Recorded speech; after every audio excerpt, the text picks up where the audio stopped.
My girlfriend said, "You're too kind. Nice guys never win." I just smiled. The way she ended up losing me made her question everything about kindness. I was 28, making breakfast when Maya, 26, decided to share her philosophy on relationships. We'd been together for 3 years, and she'd been living in my apartment for the last 18 months. "Marcus, you know what your problem is?" she asked, swirling her coffee. "You're too nice." I flipped pancakes and glanced over. "How's that a problem?" "Nice guys always lose. You let people walk all over you. Like your boss. He piles extra work on you, and you just smile and do it." "I get overtime pay and good performance reviews," I said, staying calm. She rolled her eyes. "That's what I mean. You rationalize being a doormat. In the real world, you need to be ruthless. Take what you want. I prefer earning what I get." "God, you're hopeless. This is why guys like Dominic get ahead while you're still in the same position after 5 years. Dominic, her coworker she'd been mentioning more and more lately. The alpha who supposedly had it all figured out. "I've been promoted twice," I said evenly. "Small promotions." Dominic leveraged a job offer into a 40% raise because he's not afraid to play hardball. "Good for him," she sighed in frustration. "You don't get it. Nice guys finish last, Marcus. They always have and they always will. Sometimes I wonder." "Wonder what?" "Nothing. Maybe you just need to toughen up. For us, for our future." I served her breakfast. She picked at it while scrolling through Instagram, liking several of Dominic's gym selfies. That conversation stuck with me, not because she was right, but because it revealed something deeper. Maya didn't respect kindness. To her, it was weakness. After 3 years, she still didn't really know me at all. 2 weeks later, things escalated. I came home to find her on FaceTime with her sister, Layla. Maya didn't notice me right away. "I'm telling you, it's exhausting," she said. "Marcus won't stand up for anything. His neighbor parks in his spot. He just finds another one. Barista gets his order wrong. He drinks it anyway." Layla frowned. "Sounds frustrating." "It is. Yesterday his ex asked to grab a jacket she left here ages ago. He actually mailed it to her with tracking. Who does that? Wow. You need a man who takes charge, who doesn't let people use him. Like Dominic. He told his ex to get lost when she tried. That meant strength to Maya. I stood there quietly until she noticed me. "Oh, you're home. We were just talking."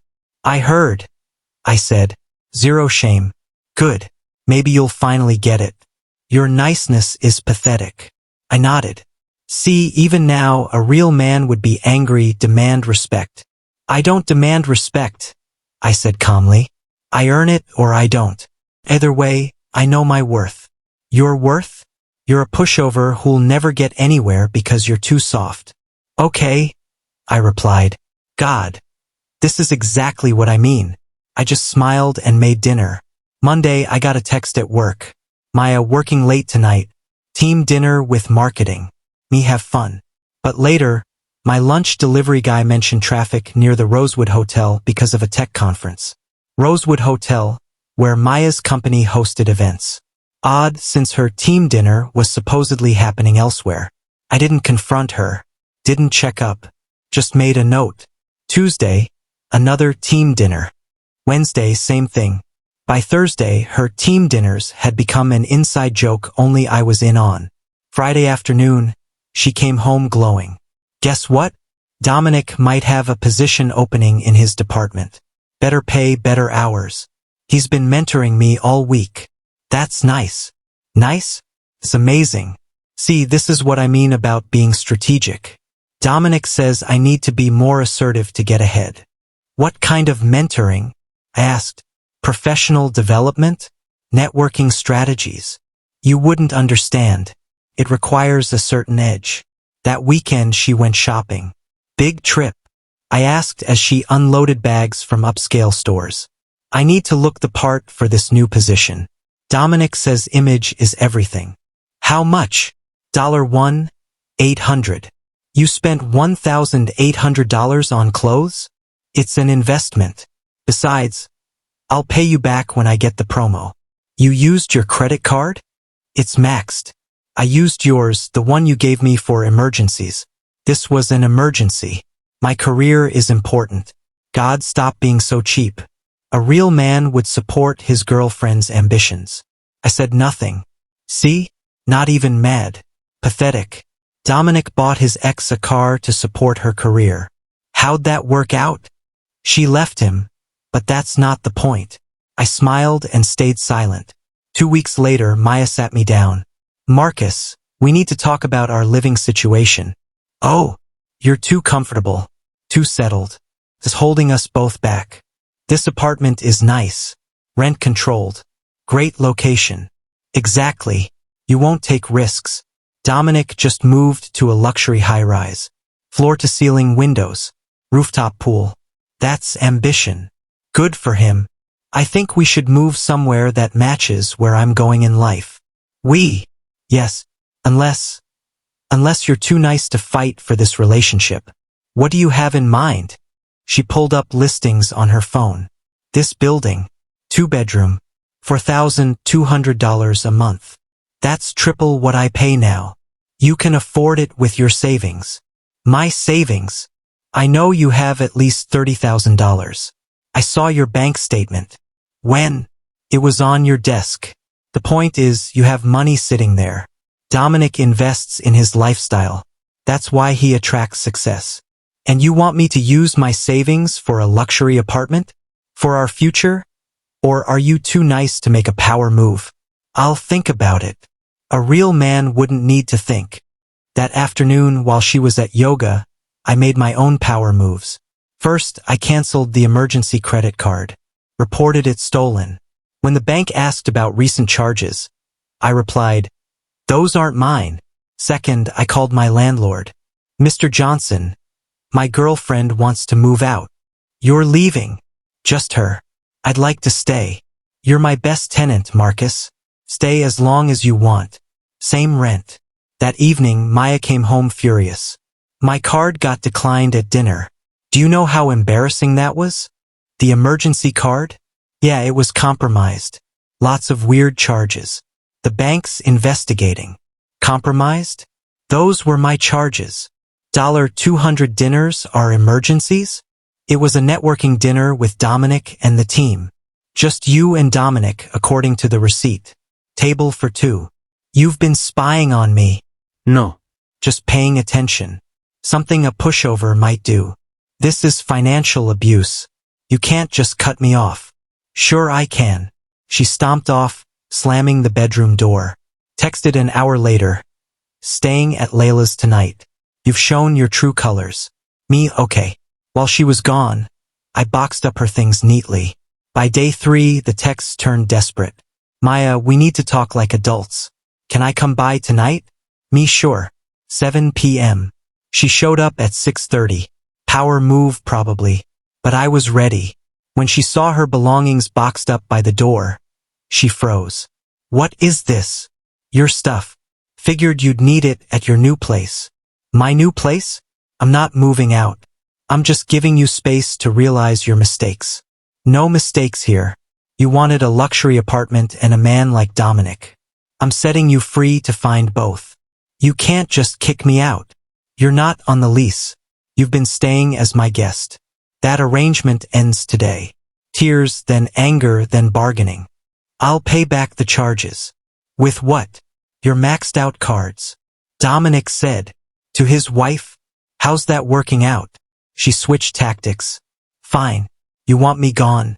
You'll need to evict me. I know my rights. You're right. That's why I'm offering this. I handed her a document. Cash for keys agreement. $2,000 if you move out by Sunday. Peaceful transition. No eviction on your record. This is extortion. This is business. Something Dominic would understand. Her phone buzzed. Dominic. She declined the call. Shouldn't you take that? I asked. Might be about your promotion. Shut up. She signed the agreement. Moving day was educational. Maya arrived with Layla and 2 of her friends, clearly ready for war. Layla led the charge. You should be ashamed. 3 years together? And you're throwing her out like garbage. I stayed calm. She's leaving with $2,000 and all her belongings packed neatly. That's hardly treating someone like garbage. Friend number 1 chimed in, glaring at me. She said you financially abused her. By canceling my own credit card? I asked. Friend number 2 added, you isolated her from opportunities. Which opportunities? I countered. The ones at hotels with her married coworker? That shut them up. I could see the flicker of realization in Layla's eyes. Maya hadn't mentioned that Dominic was married. Funny how details like that never made it into her victim narrative. As they loaded boxes, Maya kept trying to take things that weren't hers. She picked up my coffee maker. I bought this. I held up a receipt. Purchased 2 years before we met. What about the TV? She demanded. Mine. Best Buy receipt right here. The couch. Mine too. Delivered before you moved in. I even have photos. Maya tested every boundary, trying to guilt me into giving in. The nice guy she thought she knew would have caved. But I just smiled and showed receipts. You really documented everything? Layla asked, her voice sharp with judgment. That's creepy. No, Irraplia. It's organized. Some of us keep records. They had no response. The entertainment didn't end there. Within hours of leaving, Maya launched her campaign online. Her Instagram story read, when you waste 3 years on someone who turns cold-hearted the moment you try to better yourself. Narcissistic abuse. Starting over. Know your worth. Her friends piled on. You deserve better. His loss. Real men support growth. I didn't respond, but I noticed something interesting. Dominic didn't like or comment on any of it. Probably because his wife followed Maya's account. A few days later, I got a LinkedIn notification. Maya had updated her title. Senior Marketing Coordinator at Dominic's company. The promotion she'd been so sure about. Then a former coworker messaged me. Dude, your ex is here now. Already causing chaos. Dominic's wife showed up at the office yesterday. Security had to get involved. I chuckled. Not my circus anymore. She's telling everyone you were abusive. But Dominic's assistant is spilling the real tea. Those team dinners were just her and Dominic. Everyone knows. 3 days later, Maya's LinkedIn showed her back at her old position. The promotion had evaporated, along with Dominic's interest. Dominic's desperate move. A week later, I got a text from an unknown number. Unknown. This is Dominic. We need to talk about Maya. Me, no, we don't. Unknown. She's saying you have photos of us together. Threatening to send them to my wife. I have credit card statements showing dinners. No photos. Not my problem either way. Unknown. Can we meet man to man? I'll make it worth your while. Me pass. Unknown. I'll pay you $5,000 to talk to my wife. Tell her nothing happened. Me, your wife's assumptions aren't my responsibility. Unknown. You're really going to be a jerk about this? Me, I'm being nice. A different person might forward these texts to your wife. Show her how you're trying to buy silence. Unknown. That's blackmail. Me, no, that's consequences. Don't contact me again. I blocked his number and screenshotted everything. Just in case. 6 months later. Life improved dramatically. Without Maya constantly criticizing my niceness, I realized how toxic our relationship had been. At work, I got another promotion. Turns out being reliable and easy to work with matters more than playing corporate games. I started dating Rebecca, a teacher who actually appreciates kindness. She thanks me for considering her feelings, something Maya never did. Mr. Johnson, my landlord, even introduced me to his nephew, who needed a roommate. Great guy, pays his half on time, respects boundaries. I'm saving an extra $1,200 a month, not subsidizing someone else's lifestyle. The kicker came last month. I was at a coffee shop when I overheard 2 women at the next table. Woman 1. My friend Maya learned the hard way. Thought her boyfriend was weak because he was nice. Left him for some alpha douche. Woman 2. How'd that work out? Woman 1. The alpha was married. Dumped her once his wife found out. The nice guy threw her out immediately. Turns out he wasn't weak. Just kind until she gave him a reason not to be. Woman 2. Bet she regrets that every single day. I didn't say a word. Just smiled into my coffee. Maya was right about one thing. Nice guys don't always win. But she misunderstood what nice meant. Kindness isn't weakness. It's strength restrained. It's choosing to be gentle when you could be cruel. When Maya made it clear she didn't value kindness, I showed her the other side. She thought she was teaching me to be ruthless. And she was right, because when I finally was, it was with her. One methodical, calculated removal of someone who mistook gentleness for inability.